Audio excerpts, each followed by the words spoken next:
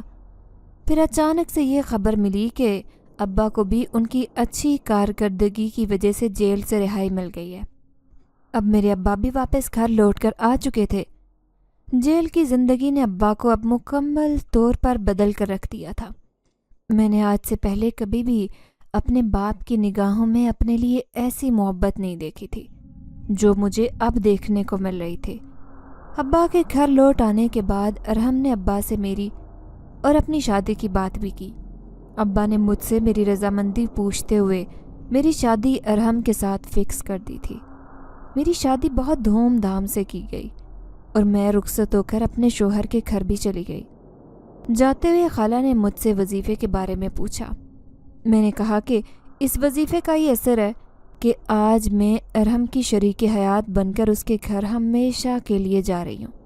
امید ہے کہ دوبارہ آپ کو کبھی بھی شکایت کا موقع نہیں دوں گی اور آپ کو میری طرف سے ہمیشہ خوشی کی خبر ہی سننے کو ملا کرے گی۔